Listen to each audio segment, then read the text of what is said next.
Ça va? Mes poils! Lui c'est pas un gentil, faut qu'on se taille.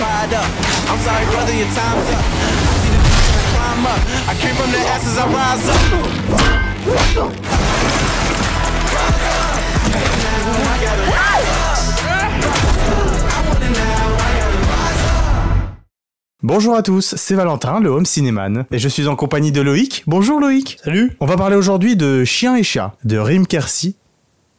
Continue Valentin, continue. J'ai rien à dire. À quoi sert le débrief alors si tu n'as rien à dire? Je vais poser le micro.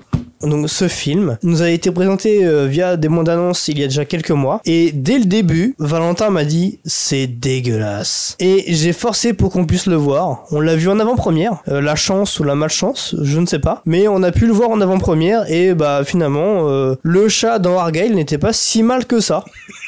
Bon, je sais ce qu'on va dire. Oh là là, mais si t'aimes pas, si tu sais que tu vas pas aimer, pourquoi tu vas le voir? Mais pourquoi? Mais parce que ils ont mis Franck Dubosc. Et moi, Franck Dubosc, je ne sais pas si vous le savez, si je l'ai déjà dit sur cette chaîne, j'adore Franck Dubosc. C'est mon humoriste préféré, un de mes acteurs français préférés. Alors pour ceux qui vont me dire, oui mais Franck Dubosc quand même, c'est le mec ringard, hein, celui qui fait des spectacles de merde et qui joue dans Disco. Alors déjà, Disco est un bon film, allez vous faire foutre. Je suis d'accord avec ça, qui critique Disco encore aujourd'hui? Non mais voilà, Franck Dubosc n'est pas que l'acteur qui joue dans des comédies de merde du type Camping ou Bienvenue à bord. Ou Bienvenue à bord, ou que c'était quoi le film là, All Inclusive. J'ai pas vu. Voilà, bon bah Franck Dubosc c'est pas que ça. Franck Dubosc c'est aussi quelqu'un qui est capable d'avoir un jeu sérieux, qui propose des performances qui peuvent émouvoir aux larmes. Je pense à son premier film qu'il a réalisé qui s'appelle Tout le monde debout, où il joue quelqu'un qui est en fauteuil roulant mais en fait qui n'est pas vraiment handicapé pour séduire une meuf jouée par Alexandra Lamy qui est handicapée. Enfin bref, ce film là par exemple, Franck Dubosc livre une performance sérieuse.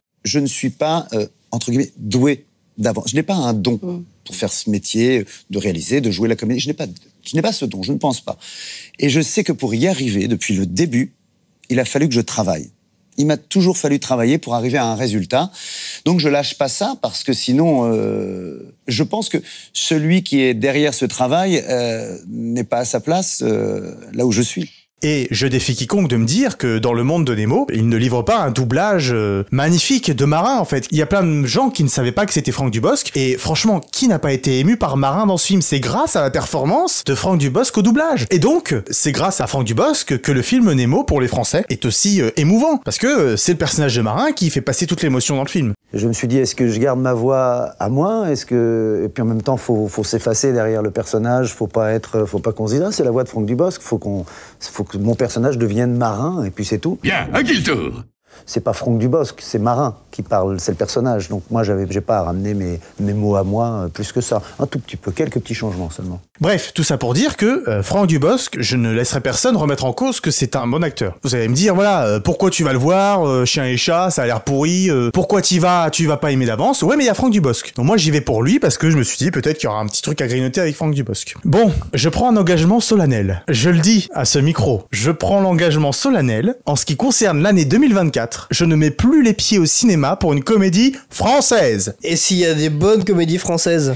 Je téléchargerai ça parce que je refuse de payer, bon même si on paye pas on a le pass, mais je refuse de faire genre j'ai payé pour ça, parce qu'on va en parler, bon Chien et Chat, va falloir le dire, et je rentre dans l'art, je le dis. Et je pèse mes mots, je pèse totalement mes mots, Chien et Chat est le pire film que j'ai vu de ma vie. Je pensais jusqu'alors qu'il s'agissait du Roi Lion de 2019, qui était, voilà, une abomination totale, on va pas revenir dessus. C'était jusque-là, je pense, le pire film que j'ai vu de ma vie, le Roi Lion 2019. Eh bien, Chien et Chat, même si c'était couru d'avance qu'il allait être mauvais, eh bien, il est mauvais au point que je pense, honnêtement, que c'est le pire film que j'ai vu de ma vie aujourd'hui. Donc ça veut dire qu'il est moins bon encore qu'Astérix, Obélix et l'Empire du Milieu. Ah, je le dis, oui, je le dis. On va pouvoir en débattre. Je le dis. Écoutez, je le dis. Bon, on va peut-être pouvoir enfin parler du film, parce que j'en ai gros sur la patate, hein. On en a gros aussi, on en a gros. Bon, ça parle de quoi ce film? Ah bah Loïc... C'est l'histoire d'un voleur de diamants qui perd son diamant dans l'estomac d'un chien mal foutu et qui essaye de s'enfuir, qui essaye de s'enfuir à New York, et il rencontre la propriétaire d'une diva, justement, le nom du chat, et finalement il se retrouve à ne pas prendre l'avion car ces animaux se sont enfuis, car ils n'ont pas été mis dans la soute, et bah, c'est l'histoire de Franck Dubosc et de... c'est quoi son nom déjà? Rim Kérissi. De Rim Kérissi, qui partent à la recherche du chien et du chat, d'où le film Chien et Chat. Non mais... allez pas le voir déjà. Je pense que ça tombe sous le sens, ne donnez pas un centime à ce film. Mais bon, avec le résumé que tu viens viens de donner. Comment ça peut donner un bon film, sachant que c'est fait en France? Et même si c'était un film américain, mais franchement, vu le résumé que tu viens de nous faire, tu te rends compte de l'absurdité du truc? Bah après, je me dis que bon, les acteurs se prennent pas forcément au sérieux. Ah bah ça non, on va en parler. Et Philippe Lachaud, je trouve, bon, bah voilà, c'est du... Non, arrête. C'est pas du bon Philippe Lachaud, mais c'est du Philippe Lachaud, voilà, qui fait rire quand même malgré tout, au moins qui fait sourire. Déjà, faudrait-il qu'il existe du bon Philippe Lachaud, mais bon, ça c'est un autre sujet. Tu es méchant, tu es médisant envers Philippe Lachaud. C'est un bon réalisateur, je trouve, un bon acteur. Pour moi, c'est un Philippe Lachaud au moins qui fait sourire. Bon, je t'accorderai que Philippe Lachaud est un bon réalisateur de téléfilm France 3, si tu veux. François Région. Allez, je te l'accorde, France 3 Région. Bon bref, pour moi j'aime pas beaucoup Philippe Lachaud. J'ai esquissé quelques sourires face à alibi.com. Mais bon, pour moi c'est vraiment pas un grand... ça ne vaut pas les nuls, ça ne vaut pas la troupe du Splendide. Enfin, ça ne vaut rien du tout. Bon, c'est un broquignol. Je précise tout de suite que, au vu de la qualité du film et de ce qu'on va vous en dire, ce sera une vidéo 100% spoil. Mais bon, honnêtement, il y a rien à spoiler et au vu de la qualité, le but c'est que vous n'y allez pas. Le but c'est que vous ne donniez pas un centime à ce film. Donc honnêtement, restez, on va bien rigoler ensemble en parlant du film. Et par pitié, franchement, n'y allez pas. Même si vous aimez les comédies françaises d'habitude, c'est un film qui se fout de votre gueule, qui vous insulte en fait. Et tu disais qu'il y a des gens qui ont rigolé dans la salle. En effet, mais moi c'est ce qui me terrifie, qu'on puisse rigoler face à ce genre de film et sortir satisfait de la séance. Mais voyons Valentin, des gens ont bien aimé des films tels que Barbie, tels que Astérix Obélix, l'Empire du Milieu. Bien sûr qu'ils ont aimé Chien et Chat. Bah, ça va les marquer en fait, du coup ça va les faire rire, et même les enfants ça les fait rire parce que oh bah c'est rigolo, le chat il est maquillé, machin et tout. Mais non, c'est pas drôle. Pour nous, aigris que nous sommes, on est peut-être plus pointilleux sur ce genre de choses, mais les gens souvent ils posent leur cerveau à côté d'eux et puis ils regardent le film et puis du coup ils rigolent. Tu viens d'employer voilà tout le vocabulaire que je déteste. Poser son cerveau, oui, mais on veut changer les idées. Alors que ça plaise à des enfants, voilà, qui n'ont pas un recul sur tous les films qu'ils ont vu. Non mais j'accepte totalement que ça puisse plaire à des enfants. Dans la salle dans laquelle on était, bon, il y avait des adultes à côté de nous, hein. Et moi je voyais les adultes dans ma rangée qui rigolaient. Moi je parle des adultes, hein. Ceux qui ont eu le temps de voir quelques films dans leur vie. Ce que je veux dire, c'est que tu disais ouais, t'as moins bien aimé ce film que Astérix Empire du Milieu. Bah ouais, parce que au moins dans l'Empire du Milieu, visuellement ça passe. C'est pas si horrible que ça. Regarde, je pense à la bataille finale. Bon, allez, dans tout le film, il y a au moins un ou deux plans où j'ai dit allez, c'est pas mal. Et puis bon, le reste c'est de la réalisation de téléfilm, mais comme celui-là en fait. Mais comme tu l'as dit, bon, vous êtes prévenus, on est des gros aigris, hein. Mais voilà, pour moi c'est le pire film de l'humanité, ce que je viens de voir. Donc évidemment que je suis désolé, mais je vais être peut-être de mauvaise foi, mais bon, moi écoutez, ça m'a profondément marqué. Après tu parles du pire film de l'humanité, on n'a pas encore vu Gladiator 2. Au début de Chien et Chat, nous avons vu un logo Netflix. Touloum. À savoir que récemment, on a appris que lorsque le gouvernement français a négocié avec les plateformes de streaming pour modifier la chronologie des médias, nous avons appris que Netflix, du coup, avait bénéficié d'une fenêtre d'exploitation plus courte. C'est-à-dire qu'en fait, Netflix allait pouvoir mettre sur son catalogue des films beaucoup plus tôt que ce qui était à présent prévu. Alors, je n'ai plus les chiffres en tête précisément, mais il me semble que c'est de l'ordre de Netflix devait attendre 3 ans pour mettre un film sur sa plateforme en France, et que maintenant il doit attendre que 2 ans ou 1 an et demi. Je dis peut-être des grosses bêtises dans les temps pour aller juste, mais c'est quelque chose de cet ordre-là. En gros voilà, leur fenêtre a été réduite, donc ils peuvent mettre des films beaucoup plus tôt sur leur plateforme en France. En échange, Netflix doit financer du cinéma français. Financer du cinéma français, ça promettait beaucoup de choses. Ça promettait que Netflix allait tourner des films en France, créer des films français. Donc Netflix a décidé de financer ce genre de film. Alors je pense que juste que Netflix a donné un chèque, la plateforme a dit démerdez-vous avec. Mais c'est exactement là où je voulais en venir. C'est que Netflix a donné de l'argent parce qu'ils sont obligés de donner de l'argent pour avoir cette fenêtre d'exploitation. C'est le deal qui a été passé avec l'État. Et donc, on se retrouve à avoir de l'argent dans ce genre de production. Après tous ces coups de gueule, nous allons peut-être enfin commencer la vidéo. Valentin, qu'en penses-tu? On va parler du film. Par où commencer? Mais c'est ça, en fait, je sais même pas quoi vous dire, messieurs, dames. Alors, j'ai plein de choses à dire parce que j'ai pris quelques petites notes, mais j'ai plein de choses à dire, mais je sais même pas par où commencer, mes pauvres gens, parce que comment je pourrais vous dire ça? Déjà, Philippe Lachaud. Alors, déjà, les acteurs en général. Voilà, tu as raison, Loïc, on va commencer par les acteurs. Philippe Lachaud, qui nous fait des acrobaties, et qui commence le film planté sur un immeuble à la Batman. Sachant que ce film se passe à Montréal, et qu'il a quand même une certaine performance physique, comme le fut Chris Evans dans les Avengers, j'ai décidé de l'appeler Captain Québec.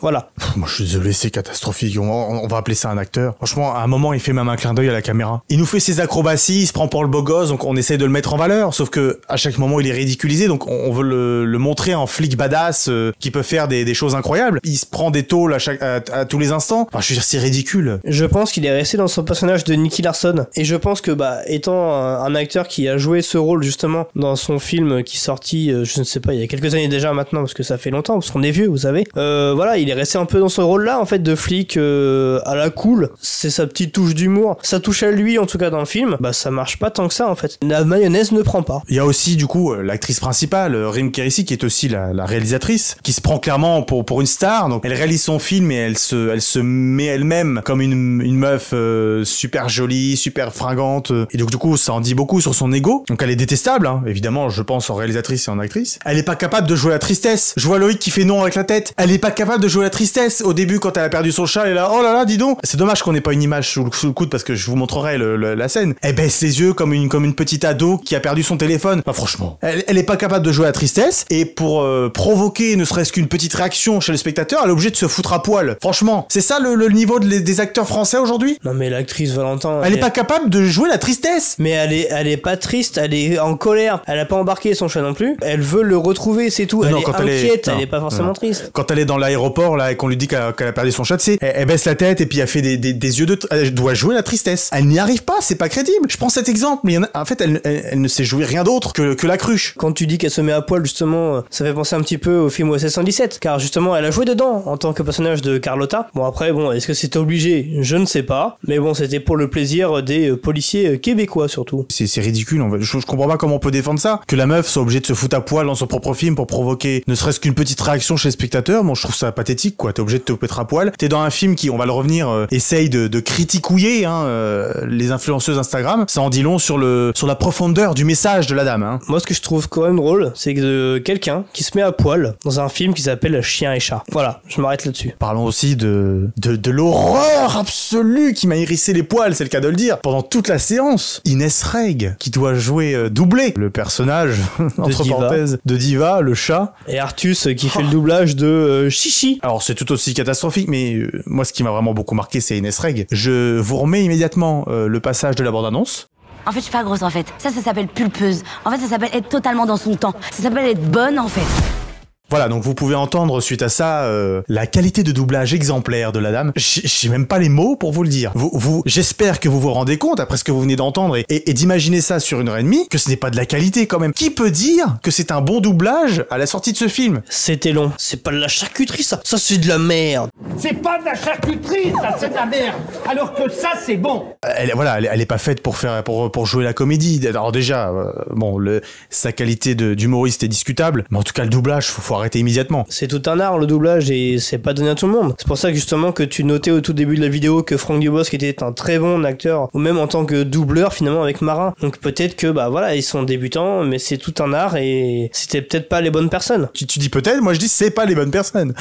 Mais c'est vrai que à part au moment où on a vu les crédits, où on a vu que c'était Artus qui faisait Chichi, j'ai pas pensé une seule seconde que c'est lui. Même si c'est vrai que la voix était insupportable et je pense que c'était le but aussi, mais c'est surtout l'esthétique du chat et du chien qui était vraiment horrible. J'ai même d'ailleurs pensé une chose. Valentin, tu me corriges si je me trompe, mais j'ai trouvé Scooby-Doo et Scrappy-Doo à l'époque, début des années 2000 voire fin des années 90, beaucoup mieux, ou en tout cas dans le même design en fait. Donc à moins que la technologie américaine soit vraiment hyper avancée et la technologie française hyper en retard, il y a un problème quelque part en fait. L'Âge de glace, premier du nom, proposait une animation 1000 fois supérieure à celle-là. Et c'était le début des années 2000, et comme tu l'as dit, même Scooby-Doo 2002, je crois, le premier film. Enfin bon, même Scooby-Doo, je suis désolé, est tout aussi moche qu'il soit, mais c'est 1000 fois supérieur à ce qu'on vient de voir. Là, au niveau du chien et du chat, il y a zéro texture, il y a zéro mouvement, ne serait-ce qu'un temps soit peu naturel d'un chat et d'un chien. C'est affreux de proposer ça. J'ai dit une petite phrase au début de la vidéo, comme quoi on se foutait de la gueule du spectateur, mais c'est un foutage de gueule incroyable. Pour le coup, la bande-annonce n'est pas mensongère, hein, on te le dit tout de suite, regardez comment c'est moche. Je ne comprends pas que quelqu'un n'ait pas dit, mais on va vraiment proposer ça au public. Vraiment, on va sortir ce film comme ça. Ils ont pas, les moyens d'un studio d'animation américain. Mais ne le faites pas. Si vous n'en avez pas les moyens, ne le faites pas. J'allais te citer justement, j'allais dire, comme dit si bien Valentin, si vous pouvez pas le faire, ne le faites pas. Bah oui, mais c'est ça. Pour moi, en fait, il y a rien qui peut excuser ça. En fait, c'est du foutage de gueule pur et dur. Mais comment? Mais vous voyez bien que c'est de la merde. On vous vend de la merde quand même. Je comprends pas comment on peut payer pour ce film en ayant vu la bande-annonce et la gueule du chien et du chat. C'est du foutage de gueule, mais infâme. C'est cynique au possible, quoi. On te propose un film hideux et des gens vont aller le voir et payer pour ça, pour ce rendu, et donc envoyer le message aux gens qui ont produit le film. Ah bah c'est ça qu'on veut. Je remonte là dans mes souvenirs. Je crois que le film live action Casper, en fait Casper a été fait en animation 3D, incrusté avec des personnages réels. Donc oui, je crois que le film Casper, donc de 1995, c'est pour vous dire. Je crois que c'est le premier film à utiliser un personnage 3D incrusté avec des personnages en live action. Voilà, regardez, je vous mets quelques extraits du film Casper. Regardez là sur l'écran, regardez cette animation. Je vous assure que cette animation est mieux réussie, 1000 fois mieux réussie que ce qu'on voit dans le film. C'est franchement scandaleux. Les chiens de la Patte Patrouille sont mieux animés que dans ce film-là. Donc cette fois-ci, c'est toi qui cites la Patte Patrouille après que je l'ai cité durant la critique de Wish. Mais je suis bien obligé de m'abaisser au tréfonds de la merde qu'on nous propose pour pouvoir trouver quelque chose à comparer avec ce film-là. Vous voyez à quel point on en est? On en est à remonter en 95 à Casper pour essayer de trouver quelque chose d'à peu près équivalent, et encore, ça reste supérieur. Il y a rien d'autre à dire. C'est une torture. Et vraiment, j'ai ressenti du malaise. Je suis sorti de la séance en ayant mal au ventre d'être torturé pendant 1h30. J'ai vraiment ressenti ça comme une torture, et ça m'est rarement arrivé. Après avoir vu le visuel, on peut parler vite fait de l'histoire. L'histoire tient sur un post-it. On parle quand même d'un voleur qui se fait appeler le chat. Il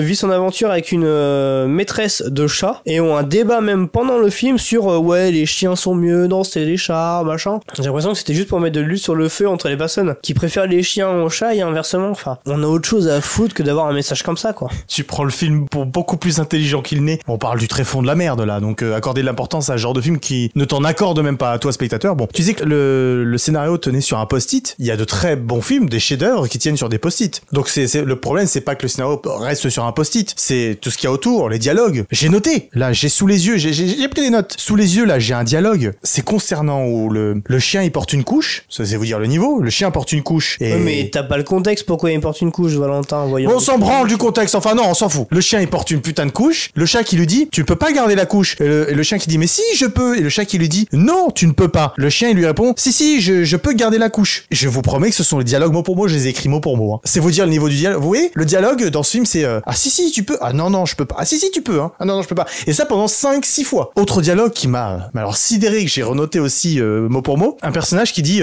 les chiens vraiment ils pensent qu'à mettre le nez dans le derrière de tout le monde. Et l'autre personnage qui lui répond vous parlez des chiens ou de leur maître? Et c'était pile à ce moment-là qu'ils font le débat justement entre qui est le meilleur entre le chien et les chats. Mais tu te rends compte de la teneur du dialogue? On parle de truffes dans le cul, de couches, enfin, franchement. Un bon brin d'humour ne fait jamais de mal, Valentin. Ça fait rire tout le monde. Ah oui. Moi j'ai esquissé un sourire, mais ah voilà, non. Ça s'arrête là. Par contre, j'ai esquissé un sourire. À un seul moment. C'est quand Franck Dubosc, qui joue quelqu'un qui voit très bien, mais qui fait semblant d'être aveugle. C'est un moment où il fait semblant de retrouver la vue avec avec deux bonnes sœurs pour faire passer un miracle. Avec deux bonnes sœurs, voilà. Et puis là, du coup, on retrouve le Franck Dubosc. Je pense que cette scène a été improvisée, ou alors écrite en partie par Franck Dubosc lui-même, parce que il fait du Franck Dubosc. J'ai bien aimé la manière dont il le joue, un peu comme dans ses sketchs. Donc j'ai esquissé un sourire. Mais alors vraiment, c'est ce que le film a réussi à m'arracher le plus. À noter aussi, du coup, dans le scénario, vite fait, je vais vous donner juste, pour pas être trop long, vraiment juste quelques incohérences incroyables, mais il y en a tellement. À noter, par exemple, celle de l'Aigle Royal sur un aéroport. On est sur un aéroport, donc des avions qui va et viennent constamment. Hein. Et un Aigle Royal se balade dans un aéroport. Les oiseaux ne se baladent pas sur les aéroports. Enfin, je pense dire une évidence. C'est évident, non? Oui, totalement. Et c'est comme le fait que Captain Québec arrive à arrêter un Aigle Royal en l'attrapant par le cou, en lui disant alors, c'est qui le patron? En parlant d'autres personnages, je pense à la gamine qui est méchante car elle a trouvé Diva et veut la garder pour elle et veut l'appeler Gribouille 4 car apparemment elle essaie de les laver à la machine à laver et les précédents n'ont pas aimé la lessive. J'ai trouvé une petite référence à Nemo. Elle a des couettes, elle a des bagues et lorsqu'elle met Diva dans son sac, qu'est-ce qu'elle fait? Elle le secoue. Comme finalement la petite fille dans Nemo justement qui secoue son sac avec les poissons et souvent les tue comme ça. Donc voilà, c'est une petite référence que j'ai trouvée et la gamine, la pauvre, on lui a forcé à devenir méchante, on voit qu'elle a du mal en plus à le faire. Ah, c'est pas joué, mais c'est un scandale. Mais qu'est-ce que c'est scandaleux, quoi. C'est malaisant. Non, il y a des bons enfants acteurs, ça existe. Cite-moi-en un. Freddie Highmore, Charlie et la chocolaterie, et Thomas Brody Sangster, celui qui joue le gamin qui joue dans Love Actually. Les bons enfants acteurs, ça existe. Faut juste avoir l'envie de les caster. Je suis sûr que c'était la gamine d'un membre de la production. Ils lui ont dit vas-y, tu vas jouer une méchante. Et je refuse que tu associes Nemo à ce film. Ne parle pas de Nemo ici. Eh bah écoute, tant pis pour toi. Est-ce que tu as d'autres choses à dire, Valentin, sur cette catastrophe qu'est ce film? Pareil, j'en reviens toujours à cette histoire d'aéroport là, de tarmac, où il y a l'Aigle Royal qui arrive, on sait pas d'où. T'as un chien et un chat perdus au milieu du parking d'aéroport là, et t'as personne qui remarque les cages ouvertes et le chien et le chat qui se promènent. T'as personne qui arrive. À noter aussi la reprise de La Famille Bélier, de Louane. Mes chers parents, je pars. J'avais bien aimé La Famille Bélier à l'époque. Très beau film.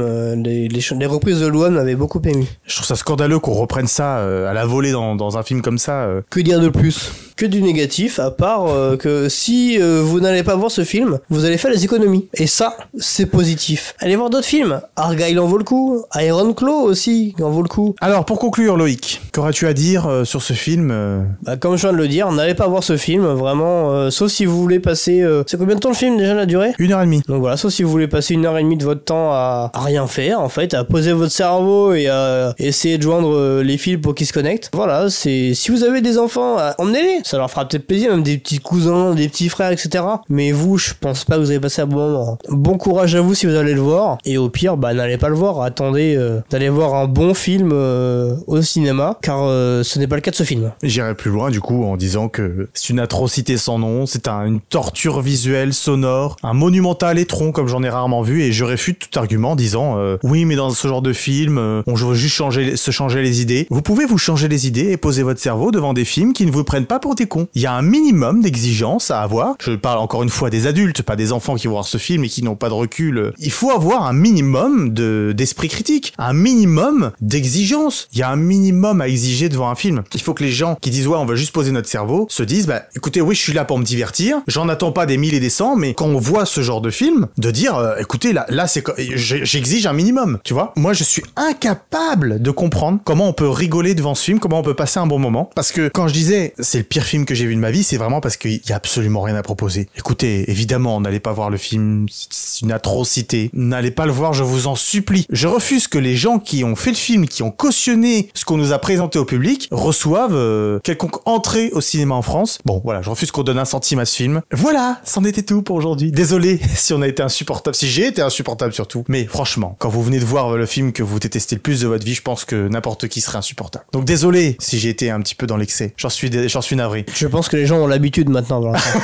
Allez voir d'autres vidéos sur la chaîne, vous allez voir que des fois on aime des films. Bref, il est temps de conclure cette vidéo. Abonnez-vous à la chaîne, lâchez un like, même si vous n'êtes pas d'accord avec nous. Et puis je vous dis à la prochaine pour d'autres vidéos, pour d'autres débriefs. Salut Loïc. Salut.